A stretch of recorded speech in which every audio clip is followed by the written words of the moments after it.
Assalamualaikum warahmatullahi wabarakatuh. Bersama saya Mustafa Arifin, Prodi Sistem Informasi. Kali ini saya menjelaskan tentang mikroprosesor, sekaligus untuk menyelesaikan mata kuliah saya, Arsitektur dan Organisasi Komputer yang dibimbing oleh dosen Bapak Hafiz Munazilin. Pertama-tama, saya ingin menjelaskan pengertian mikroprosesor. Mikroprosesor juga sering disebut sebagai prosesor atau Central Processing Unit, yang disingkat dengan CPU. Pengertian dari mikroprosesor adalah integrated circuit, yang disingkat dengan IC, yang terbuat dari kepingan silikon dilengkapi puluhan ribu transistor dan komponen lain. Selanjutnya, sejarah singkat mikroprosesor. Sejak awal tahun 1970-an, ketika driver di dalam kalkulator masih digunakan, setelah masa itu, mikroprosesor mendominasi di seluruh komputer. Pada tahun 1971, Intel membuat sebuah mikroprosesor pertama yang diberi nama Intel 4004. Prosesor pertama ini hanya bisa mengoperasikan 4 bit dalam satu waktu, sehingga disebut sebagai prosesor yang sangat sederhana. Intel 8080 menjadi mikroprosesor pertama yang diciptakan khusus untuk komputer, berbeda dengan Intel 4004. Intel 8080 berukuran 8 bit. Mikroprosesor tersebut dibuat tahun 1974 dan diaplikasikan pada kit Altair buatan MITS pada tahun 1975. Berikut tabel tentang sejarah singkat mikroprosesor. Baik, dapat di screenshot oleh teman-teman. Selanjutnya, fungsi mikroprosesor.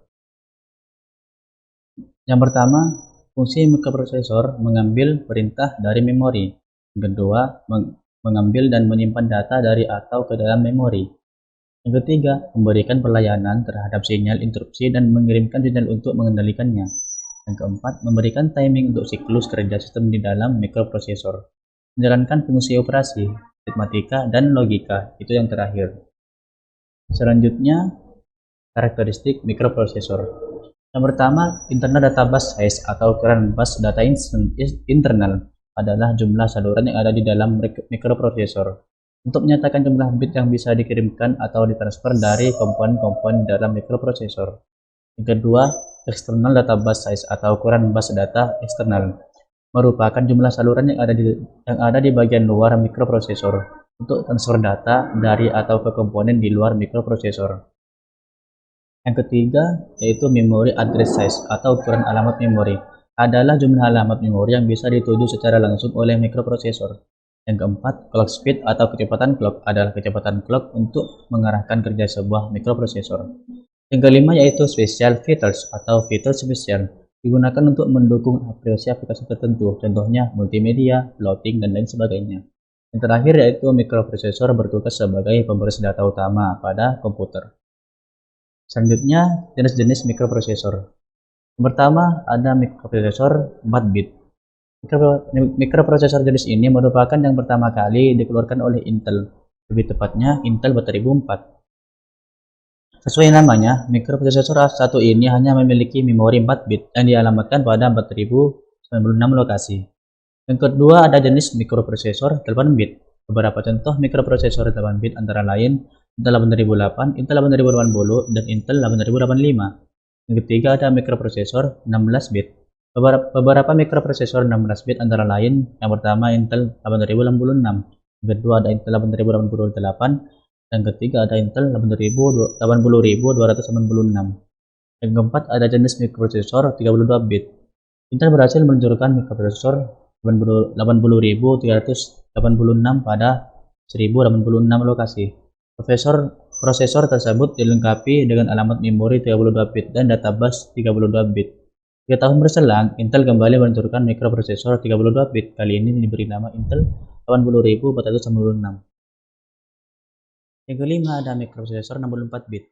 Intel meluncurkan prosesor ini pada tahun 1993. Mikroprosesor 64 bit yang pertama kali diluncurkan oleh Intel diberi nama Pentium. Selanjutnya, tentang komponen mikroprosesor. Pertama, register.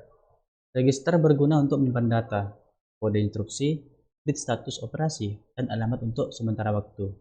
Yang kedua, ada algorithm and logic unit yang disingkat dengan ALU, berguna untuk menjalankan operasi yang berhubungan dengan aritmatika dan logika.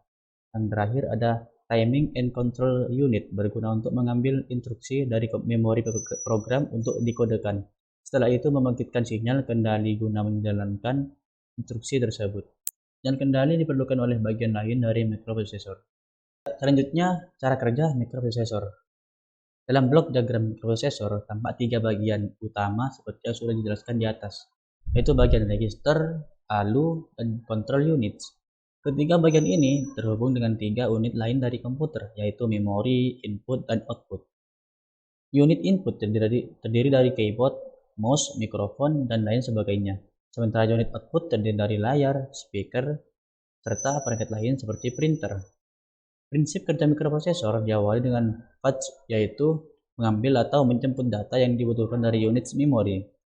Lanjutkan dengan decode atau menerjemahkan kode. Langkah yang terakhir yaitu execute, yaitu mengeksekusi atau menjalankan perintah sampai mendapatkan perintah lanjutan stop.